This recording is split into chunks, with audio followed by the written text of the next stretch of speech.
സുരഗോള ലക്ഷങ്ങൾ അണിയിട്ടു നിർത്തി അവികല സൗഹൃദ ബന്ധം പുലർത്തി. സ്നേഹാദരവുകൾ നിറഞ്ഞ ഞങ്ങളുടെ അധ്യാപകരെ, പ്രിയപ്പെട്ട സഹപാഠികളെ, 2001-2003 ബാച്ചിൻ്റെ ഒരു റീയൂണിയൻ പ്രോഗ്രാമാണ് ഏറെ നാളുകളായിട്ട് നമ്മൾ ആഗ്രഹിച്ചിരുന്നതാണ്. 21 വർഷങ്ങൾക്ക് ശേഷമുള്ള ഒരു കൂടിച്ചേരലായതുകൊണ്ട് തന്നെ ഒത്തിരി വിശേഷങ്ങളും അതിലേറെ കൗതുകങ്ങളും എല്ലാവരുടെ മുഖത്തുണ്ട്. Shereena teacher, Deepa teacher, Princy teacher, Shobha teacher, Sree Mukthar സാറാണ്. അദ്ദേഹം കൃത്യസമയത്ത് തന്നെ എത്തിച്ചേർന്നിട്ടുണ്ട്.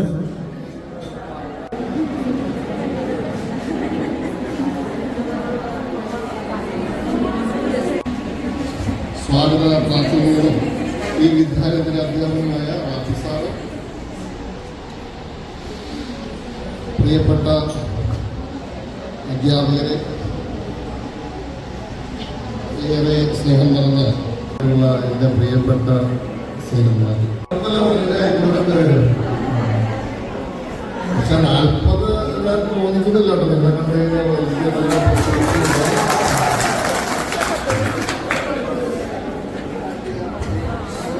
പിന്നെ കുട്ടികളുടെ കാര്യത്തിൽ നിങ്ങളോടൊപ്പം വരുന്നില്ല എന്നുള്ളതാണ് ഇപ്പോൾ എനിക്കുണ്ടായ സാധ്യത.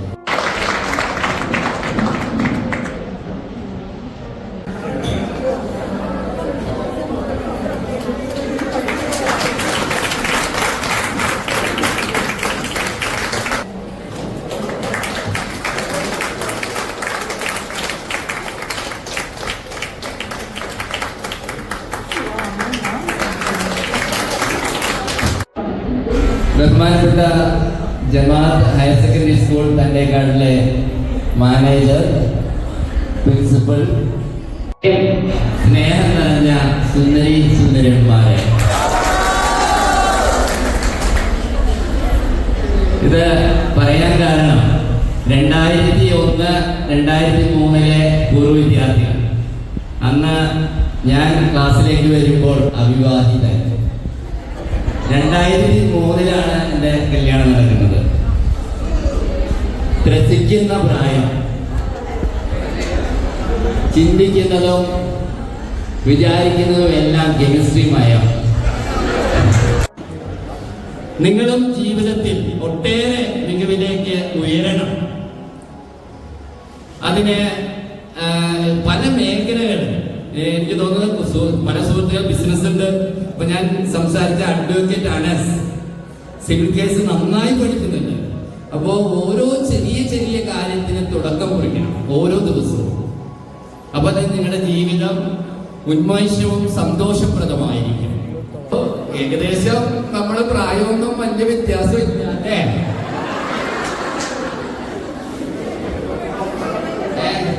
ഞാൻ കൂടുതൽ തിരിപ്പിക്കുന്നില്ല. ഒരു ചെറിയ പാട്ട്, പക്ഷെ എനിക്ക് പാടാൻ വലിയ കഴിവൊന്നുമില്ല.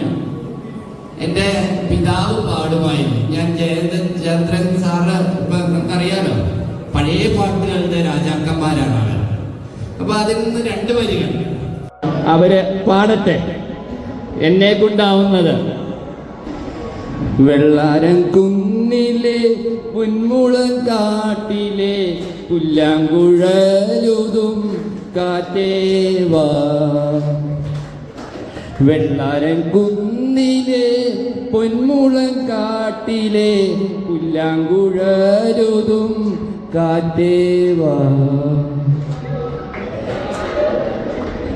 കതിരണിപ്പാടത്ത് വെയിൽമൂത്ത നേരത്ത് കുളിരും കൊണ്ടോടിവാ കാറ്റേവാ.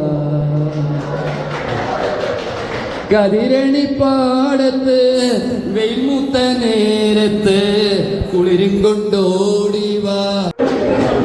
വരിനെല്ലിൻ ചുണ്ടിലെ ഇരുകിരെ പുന്നാരം പകരുവാനോടിവാ കാറ്റേവാ. വെള്ളാരം കുന്നിലെ പൊന്മുളം കാട്ടിലെ പുല്ലാങ്കുഴലുതും കാറ്റേവാ. നിങ്ങളുടെ മനസ്സും ശരീരവും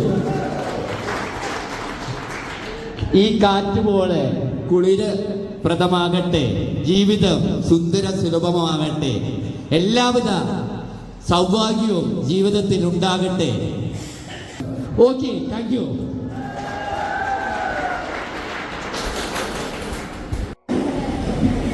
സ്നേഹമുള്ള അധ്യാപക സുഹൃത്തുക്കളെ, ഏറ്റവും പ്രിയമുള്ള, എന്തെന്നാ വിളിക്കുക നിങ്ങളെ, വിദ്യാർത്ഥികളെന്ന് പറയാൻ പറ്റുന്നുണ്ടോ അല്ലേ? ഏറ്റവും പ്രിയമായിരുന്ന, ഇപ്പോഴും പ്രിയമുള്ള എൻ്റെ പ്രിയ മക്കളെ, നിങ്ങൾ ഒരു 38-39 അല്ലേ? ഞാനൊരു 53-ലാണ്. അതായത് 2027 റിട്ടയർമെൻ്റ് ആവും. നമ്മുടെ ടീച്ചേഴ്സൊക്കെ റിട്ടയർ ചെയ്തുകൊണ്ടിരിക്കുന്നു. 2001 അതായത് സെക്കൻഡ് ബാച്ച് ഇവിടെ നിന്ന് ഇറങ്ങിയിട്ട് ഇപ്പോൾ നിങ്ങൾ ഏതാണ്ട് 23 വർഷങ്ങൾക്ക് ശേഷമുള്ള ഒരു മീറ്റിംഗ് ആണ്. കുറേയേറെ മാറ്റങ്ങളൊക്കെ നിങ്ങൾ വന്നിട്ടുണ്ട്.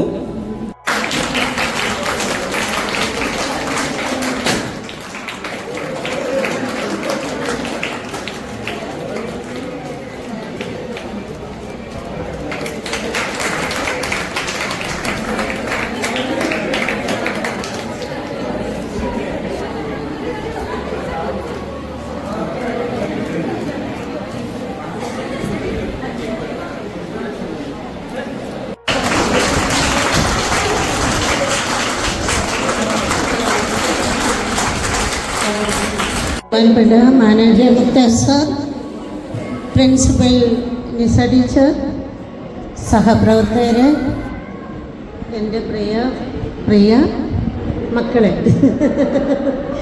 നിങ്ങളുടെയൊക്കെ പ്രായമൊക്കെ ഇവിടെ പറഞ്ഞു കഴിഞ്ഞു. പ്രായം പറഞ്ഞു കഴിഞ്ഞപ്പോൾ എനിക്ക് സംശയം, എൻ്റെ പ്രായം എത്രയായി? 56 കഴിഞ്ഞു, 57ലേക്ക് ഓടിക്കൊണ്ടിരിക്കുന്നു. നിങ്ങളെപ്പോലെയുള്ള ഒരവസ്ഥയാണ് ഇപ്പോൾ എനിക്ക് ഫീൽ ചെയ്യുന്നത്. ഞാൻ ഇപ്പോൾ ഇവിടുന്ന് റിട്ടയർ ചെയ്ത് പോയി കഴിഞ്ഞല്ലോ. പോയി കഴിഞ്ഞിട്ട് തിരിച്ചിങ്ങോട്ട് വരുമ്പോൾ നിങ്ങളുടെ മാനസികാവസ്ഥ കറക്റ്റ് മനസ്സിലാവുന്നത് ഇപ്പോഴാണ്. എനിക്കും അതേ ഒരു ഫീലിങ്സ്. കാരണം പോയി കഴിഞ്ഞിട്ട് തിരിച്ചു വരുമ്പോൾ നമ്മുടെ സ്വന്തം ഭവനാണെങ്കിൽ പോലും ഇങ്ങനെ വരുമ്പോൾ ഒരു എന്തൊക്കെയോ കുറേ ചിന്തകൾ മനസ്സിൻ്റെ ഉള്ളിൽ. ഓക്കെ, ഞാൻ ഓർക്കുകയാണ്, നിങ്ങളുടെ കാലഘട്ടത്തിലേക്ക് ഒന്ന് തിരിഞ്ഞു നോക്കുകയാണ്. 2001-03 കാലഘട്ടം ഒരു വല്ലാത്ത കാലഘട്ടമായിരുന്നു. വല്ലാത്ത കാലഘട്ടം എന്താണെന്ന് അറിയാൻ പാടില്ല. എല്ലാ ടീച്ചേഴ്സും അവർ ചെറുപ്പമല്ലായിരുന്നോ? 24-25 തൊട്ടുള്ള ടീച്ചേഴ്സ്. അതിലന്നും പ്രായം കൂടുതൽ ഞാൻ, ജെയിംസ് സാറ്, അതുപോലെ ഡേവിസ് സാറ്, ജോയ്സ് സാറൊക്കെയാണ്. അന്നും നിൽക്കാൻ പഠിച്ചു, നല്ലപോലെ പഠിച്ചു. ആ സ്റ്റാഫ് റൂം എന്ന് പറയുമ്പോൾ ഭയം അങ്ങോട്ട് മാറി കിട്ടി. അവിടെ വന്ന് വരിയായി ഈ നിൽപ്പാണ്. ഉച്ചയ്ക്ക് ഇൻ്റർവെല്ലും എല്ലാം വരിയായിട്ട് നിൽപ്പാണ്. ഇത് പറഞ്ഞു തീർക്കാനുള്ള വ്യഗ്രതയായിരുന്നു നിങ്ങളുടെ ഉള്ളിൽ. ഞാൻ ഓർക്കാണ് ആ കാലഘട്ടം.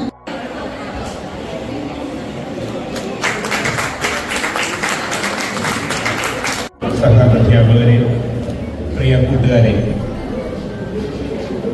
എല്ലാവരെയും കാണുന്നത് തന്നെ വലിയൊരു സന്തോഷം. എല്ലാവരും ഒക്കെ ഒരു വലിയ നിലയിലെത്തി എന്ന് കേൾക്കുന്നത് അതിലും സന്തോഷം. നീണ്ടൊരു പ്രസംഗത്തിന്റെ പ്രസക്തിയില്ല, സമയം ഇത്രയും നീണ്ടു. 1-2 പ്രധാനപ്പെട്ട കാര്യങ്ങൾ. ഒന്നാമത്തെ കാര്യം, ഒരു 38 വയസ്സുള്ള ആൾക്ക് എന്ത് വികാരങ്ങളാണ് ഒരു അധ്യാപകൻ എന്ന നിലയിൽ വരുമായിരുന്നോ അത് എന്താണെന്ന് നിങ്ങൾക്കിപ്പോൾ അറിയാം. 38 വയസ്സുള്ള ഒരു അധ്യാപകന് എന്തൊക്കെയാണോ ക്ലാസ്സിൽ തോന്നുന്നത് അതെല്ലാം 38 വയസ്സായിരുന്നു എനിക്ക് അന്ന്. അപ്പോൾ ആ പ്രായത്തിൽ എങ്ങനെ എന്തെല്ലാം ചെയ്യാൻ, ക്ലാസ് നന്നാവാനായിട്ട്, സ്കൂൾ നന്നാവാനായിട്ട് എന്തെല്ലാം ചെയ്യാമോ, അത് എവിടെ നിന്നെല്ലാം കിട്ടുമോ, എന്തെല്ലാം ഫെസിലിറ്റിയാണോ ഉള്ളത് അത് സമ്മതിപ്പിക്കാനായിട്ട് അന്നത്തെ മാനേജർ സാറിനെ എങ്ങനെ, അന്നത്തെ പ്രിൻസിപ്പലിനെ എങ്ങനെ കാര്യം കൺവിൻസ് ചെയ്യിക്കാം, ഇങ്ങനെയെല്ലാം ചിന്തിച്ചിരുന്ന ഒരു കാലം. മാതാപിതാക്കളായിട്ടുള്ള നിങ്ങൾക്കും അത് തന്നെ അറിയാം. 38 വയസ്സുള്ള ഒരു മാതാപിതാക്കളുടെ റോളിലാണ് നിങ്ങളിപ്പോൾ ഉള്ളത്. ആ പ്രായത്തിലെ എല്ലാ കാര്യങ്ങളും ആയിരുന്നു എനിക്ക് അന്നുണ്ടായിരുന്നത്. പ്രിയപ്പെട്ടവരെ, ആദ്യത്തിലൊക്കെ ചില ബുദ്ധിമുട്ടുകൾ ഞങ്ങളുടെ വേഗതയുടെ, സ്പീഡിന്റെ ഒരു പ്രശ്നം കൊണ്ടുണ്ടായിട്ടുണ്ടാവാം. എന്തിനാ ഇങ്ങനെയൊക്കെ ചെയ്യുന്നതെന്ന് അന്ന് തോന്നിയിട്ടുണ്ടാവാം. പക്ഷെ ഇപ്പോൾ നിങ്ങൾക്ക് അങ്ങനെ തോന്നില്ല എന്ന് ഞാൻ വിചാരിക്കുകയാണ്. എന്നാലും ഏതെങ്കിലും തരത്തിലുള്ള ഒരു മാപ്പ് ചോദിക്കുന്നു. എല്ലാ ആശംസകളും നേരുന്നു. Thank you.